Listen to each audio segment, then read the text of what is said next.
Pepsi has released dozens of flavors since 1988, and the ones that failed did not just quietly disappear. One got murdered by a kamikaze product Coca-Cola built specifically to hurt Pepsi. Another used a dye that is banned all across Europe. And one inventor openly admitted his product tasted terrible. $474 million in sales is where this story starts. Crystal Pepsi. Crystal Pepsi pulled $474 million in year one sales and was dead inside 18 months, killed by a competitor's drink that Coca-Cola designed from the start to self-destruct.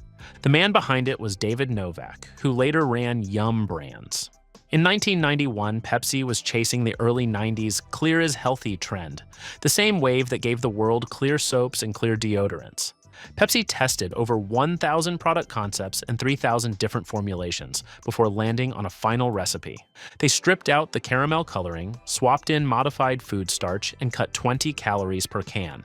A 12-ounce serving dropped from regular Pepsi's 154 calories to 134. The formula was caffeine-free since caffeine did not fit the pure image they were selling. Test markets launched in April 1992 across Dallas, Providence, Salt Lake City, and Colorado. By December, it rolled out nationwide. The Super Bowl ad set to Van Halen's Right Now turned it into a national obsession in just one broadcast. In year one, Crystal Pepsi grabbed a full 1% of the entire U.S. soft drink market. Coca-Cola was not going to let that stand. On December 14, 1992, Coke launched Tab Clear, what their own marketing chief Sergio Zeman later called a kamikaze product, designed to dye and take Crystal Pepsi down with it. Tab Clear was labeled sugar-free and marketed almost like medicine, which confused shoppers into thinking Crystal Pepsi must be diet too. The plan worked. Both drinks were dead within 6 months. Novak admitted in a 2007 Fast Company interview that it would have been useful if he had made sure the product actually tasted good. By early 1994, Crystal Pepsi was gone.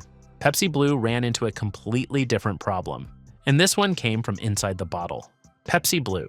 Pepsi Blue used a synthetic dye that several countries had banned outright, got caught running a fake grassroots marketing campaign, and still somehow moved enough units to make it onto a Garfield movie set.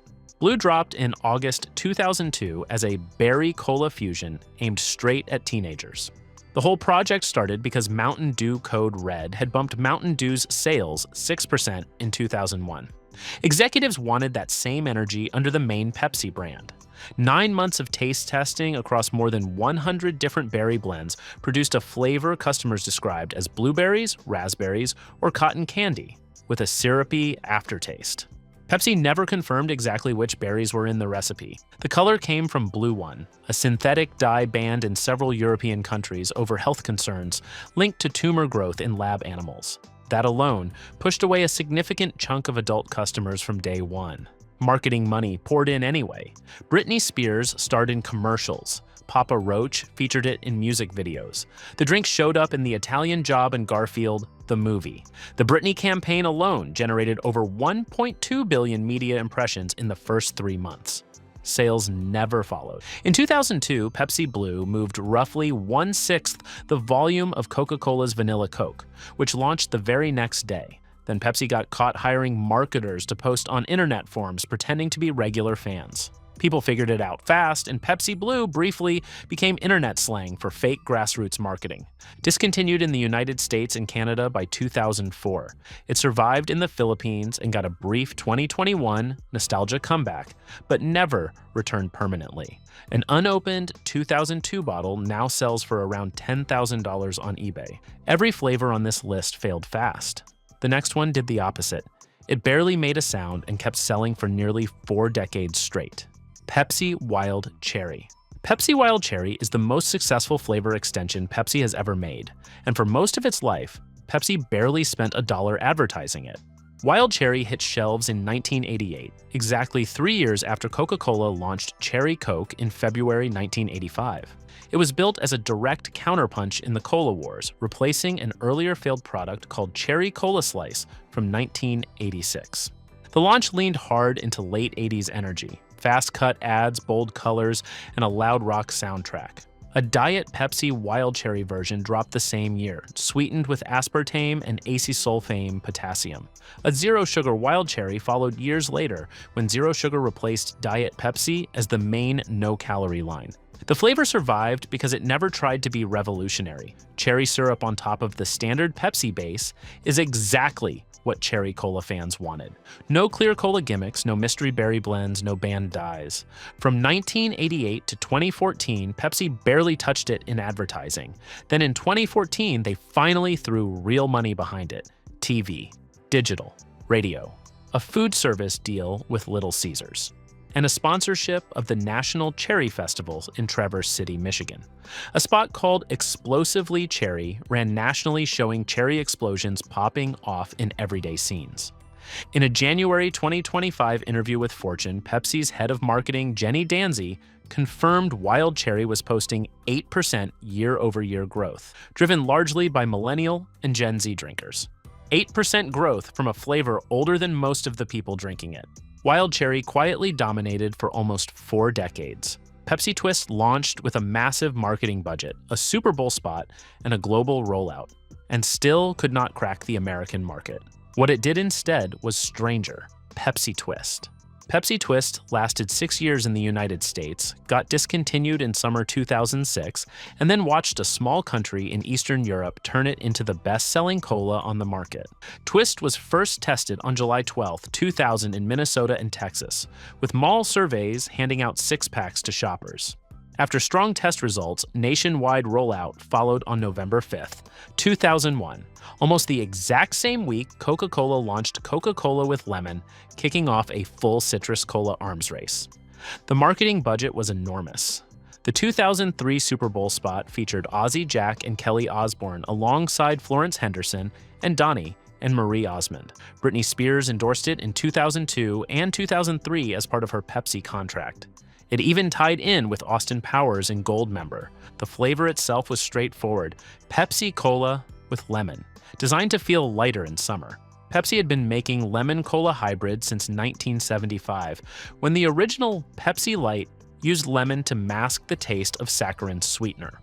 When aspartame replaced saccharin in 1983, the lemon was removed. Twist brought it back.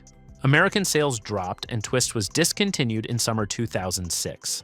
A brief revival came in summer 2008 as Pepsi NFL Kickoff for a Double Your Pepsi Points promotion. Then it disappeared again. Outside the US, the story flipped. Twist launched in Germany in 2002 and stayed permanent for over 20 years. It launched in the Czech Republic and Slovakia the same year and is still on shelves today. In Bosnia and Herzegovina, released in late 2006, the lemon version actually outsells regular Pepsi. In 2005, Japanese toy company Takara made a special Transformers Optimus Prime figure in Pepsi colors with a cardboard Pepsi Twist bottle inside. Pepsi Twist had a massive launch and a slow fade in America. Pepsi Fire had an 8-week window and never pretended otherwise. And a liquor brand nobody expected put the whole thing in motion: Pepsi Fire. Pepsi Fire existed for exactly 8 weeks. The entire product was inspired by a cinnamon whiskey that had taken over every bar in America, and Pepsi's answer was to sell the burn without the alcohol. Fireball cinnamon whiskey had become a millennial obsession through the early 2010s. Jim Beam and Jack Daniels were already cashing in with their own cinnamon spirits. Pepsi wanted that flavor profile in a can and launched Pepsi Fire on May 22, 2017 with the slogan, "Get it while it's hot." The planned run was 8 weeks exactly, ending July 16th. Fire came in 20-ounce bottles and 12 packs of 12-ounce cans, plus a Slurpee version exclusive to 7-Eleven. The liquid was red-tinted, the branding ran hot, and the marketing was built entirely around social media. Packaging featured snap codes that unlocked exclusive Snapchat lenses and geo-filters. Late-night host Conan O'Brien ran integrated Pepsi ad content across TV, digital, and social media. This was not even Pepsi's first cinnamon attempt. In late 2004, PepsiCo spent $2.3 million launching 2 Asian market limited editions: Pepsi Fire as a hot cinnamon cola and Pepsi Ice as an ice mint cola, sold as a mood-based pairing. The 2017 American version landed badly. Reviewers said it tasted like flat Fireball without the warming alcohol kick. Twitter immediately drew comparisons to Crystal Pepsi. Pepsi Fire never came back as a permanent product. The cans now sell online for around $11 a 4-pack, mostly to collectors who missed the original 8-week window. Fire was Pepsi's attempt to bottle a cultural moment. Holiday Spice tried something harder, bottling a feeling. Pepsi Holiday Spice. Pepsi Holiday Spice was built around an insight that soda buyers were already variety-seeking. More than half were buying 6 or more different brands a year. Holiday Spice landed November 1st, 2004 in the United States and Canada for a planned 8-week run ending December 31st. The base was regular Pepsi with cinnamon and a hint of ginger, a spiced cookie, mulled cider profile. The liquid had a distinct reddish-brown color, visibly different from regular Pepsi the second you poured it. Pepsi's marketing director Dave Berwick laid out the strategy plainly: introduce limited flavors, then pull them away. The scarcity was the product. Development moved fast.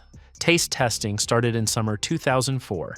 Pepsi filed the trademark for Pepsi Holiday Spice on August 2, 2004, and Pepsi Cola Holiday Spice 3 days later on August 5th.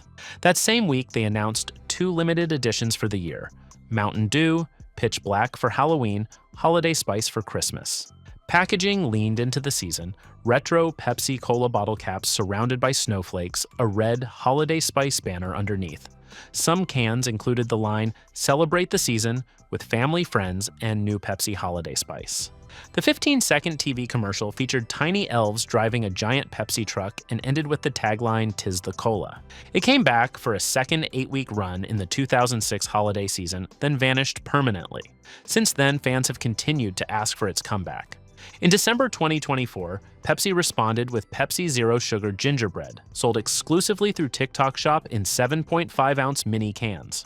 Holiday Spice was a limited edition that became a legend. Pepsi Mango was meant to be the opposite, a permanent launch built to last, and for 4 years, it was. Pepsi Mango. Mango beverages were generating $8.9 billion in annual U.S. sales. The flavor was up over 200% in alcoholic drinks. Worldwide, 43 million tons of mangoes are produced every year. Pepsi noticed in 2019, tested a limited release, and waited 2 years before committing to a permanent launch. Pepsi Mango rolled out nationwide on March 22, 2021. The brand's first new permanent flavored cola since Pepsi Vanilla in 2016, and the first flavor ever to launch in both regular and zero sugar versions simultaneously. Available in 12 packs of 12-ounce cans and 20-ounce bottles. The recipe combined mango juice, cola, and natural flavors. A 12-ounce regular can had 150 calories, 41 grams of sugar, and 34 milligrams of caffeine. Zero sugar had none of either. The flavor built a tropical fruit layer on top of Pepsi's existing bright citrus and caramel notes. Pepsi's VP of Marketing, Todd Kaplan, said mango tested off the charts with core Pepsi drinkers, Hispanic consumers, and younger millennials, especially on repeat purchase rate. The launch ad ran nationally on TV and digital, set to Jason Derulo's Take You Dancing, showing a mango rolling across a fruit bowl to find its perfect match in a Pepsi can. Pepsi then partnered with Viacom CBS to launch a primetime CBS reality dating show built around the same concept. The flavor had already proven itself. It was first tested in 2019 as a limited release alongside Pepsi Lime and Pepsi Berry. Strong consumer response from that test convinced Pepsi to commit to the permanent rollout 2 years later. Pepsi Mango was quietly discontinued in early 2025, cleared from shelves to make room for what came next, and what came next was Pepsi watching a competitor blink. Pepsi Wild Cherry and Cream. Coca-Cola quietly discontinued Cherry Vanilla in 2024, and Pepsi moved in fast, launching Wild Cherry and Cream about 10 months later. Wild Cherry and Cream launched nationwide as Pepsi's first new permanent flavor in 4 years, the first since Pepsi Mango in 2021. It dropped in both regular and zero sugar versions, available permanently in 12-ounce cans and temporarily in 20-ounce bottles. Tasters described it as a sweet, fruity cherry burst, followed by a smooth vanilla finish with a creamy mouthfeel that gave it more body than regular cherry cola. Pepsi officially called it a sweet, fruity effervescence, followed by a smooth, creamy vanilla swirl. Pepsi's head of marketing, Jenny Danzy, told Fortune that the existing Wild Cherry line was already posting 8% year-over-year growth, especially with Millennial and Gen Z fans. Cherry Vanilla Coke's exit left a gap. Wild Cherry and Cream was built to fill it. The connection back to 1988 is direct. Wild Cherry launched because Coca-Cola launched Cherry Coke. Wild Cherry and Cream launched because Coca-Cola discontinued Cherry Vanilla Coke. 37 years later, the Cola Wars are still running. They just moved into specialty flavors. Most new Pepsi flavors are limited editions built for short-term curiosity. Locking something in as permanent means committing manufacturing capacity, distribution, and shelf space across the country. Pepsi made that bet on Wild Cherry and Cream because Wild Cherry already proved the floor was solid. Subscribe. There is a lot more food and drink history where that came from. Click the video on screen now to see more videos like this one.